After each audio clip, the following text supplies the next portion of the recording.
Alors moi, je m'appelle Christine Astertag, je suis responsable pédagogique des secteurs nursery et mini-trotteur, donc il n'y a que les enfants de 3 à 18 mois. L'idée pour nous, c'est de pouvoir faire une formation par année avec l'école ES Azur, histoire de pouvoir toujours être à la pointe, on va dire, des types de soins qu'on peut rencontrer, sachant que chez nous, on reste dans un secteur, on va dire, de bobologie.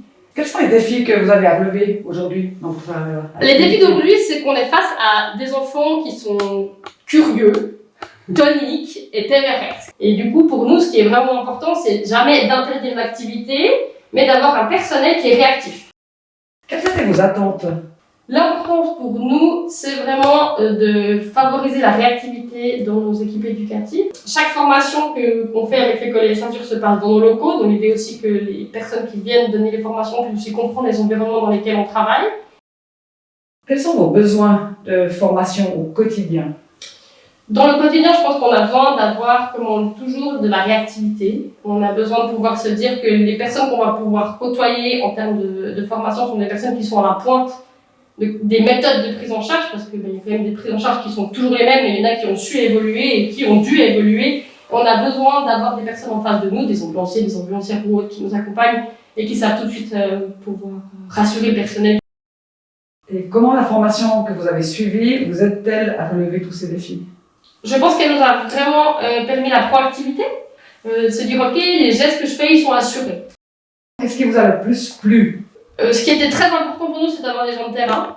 Et puis à chaque fois qu'on a eu des collaborations, ça a été avec des personnes de terrain, donc je pense que c'est très important. Et c'est aussi la mise à disposition de supports, qu'on puisse essayer sur des mannequins, qu'on puisse essayer sur des poupées, des bébés, des plus grands, des adultes.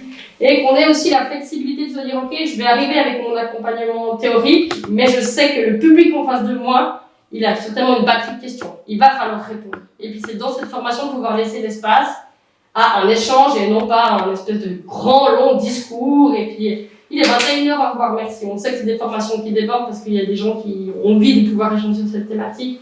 Et je pense que c'est la richesse que, en tout cas, on a trouvée jusqu'à aujourd'hui chez vous. Un conseil que vous pourriez donner pour des personnes qui hésitent à se former? Ah ben n'hésitez pas. Toute formation est bonne à prendre. Nous, on est une structure qui travaille sur des formations toute l'année. Nos collaborateurs, ils ont entre 4 et 8 formations complémentaires par année qui peuvent être de tout axe. Le sommeil, la relation de service, les soins, les premiers secours.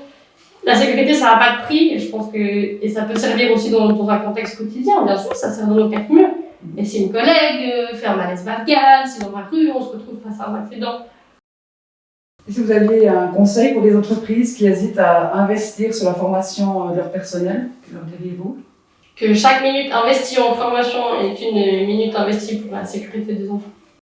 Et puis si vous deviez résumer votre expérience en une phrase? Je pense que c'est un partage de compétences dans un environnement sécurisant.